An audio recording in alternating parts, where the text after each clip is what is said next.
এক মাসও হয় নাই, তেলের মূল্য বৃদ্ধি করা হলো 8 থেকে 12%। ঠিক এক মাসের কম সময়ের ভিতরে আবার 3টা আইটেমে প্রায় 5 টাকা করে লিটার প্রতি আবার বাড়িয়ে দেওয়া হয়েছে। এবং আজকে আবার বিদ্যুতের দাম প্রায় 17% বাড়ানো হয়েছে। তো এই মরা মানুষগুলো এত বোঝা বহন করবে কিভাবে? জনগণের আয় তো বৃদ্ধি হচ্ছে না, বরঞ্চ বেকারত্বের মিছিল দীর্ঘতর হচ্ছে। সেই জায়গায় যদি অব্যাহতভাবে জনগণের উপর এই ধরনের কর এবং দ্রব্যের মূল্য চেপে বসে, আমাদের দেশের জনগণ বাঁচবে কিভাবে? আশ্চর্য, আমাদের দেশে সংসদীয় পদ্ধতির সরকার প্রতিষ্ঠিত আছে। সংসদ বসবে 7 তারিখ, বাজেট অধিবেশন, তার আগেই সব বাড়ায় নেওয়া হলো। এটা কি?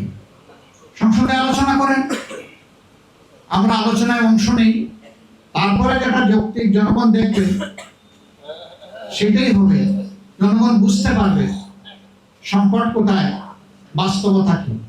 এটা না করে এই চালাকি করে মাত্র 4 দিন আগে এই মূল্যগুলো বৃদ্ধি করা হচ্ছে কেন? এই অবস্থায় কি আমরা চুপ থাকবো?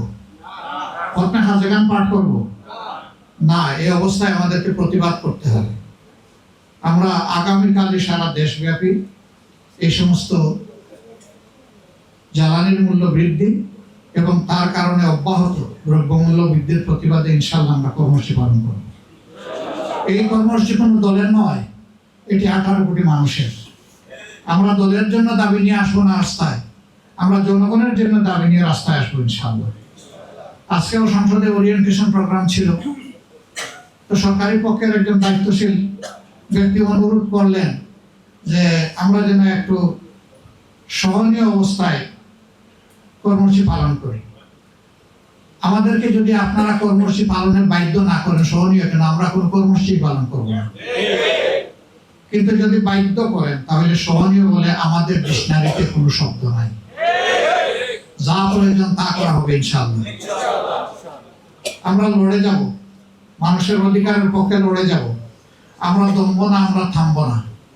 আপনারা দেখেছেন আমাদের দেশের অর্থনীতি বিধ্বস্ত, ব্যবসায়ীরা ব্যাংক থেকে লোন পাচ্ছেন না, ডিপোজিটাররা তাদের টাকা ফেরত পাচ্ছেন না, শেয়ার হোল্ডাররা তাদের শেয়ারের হিসাব মেলাতে পারছেন না।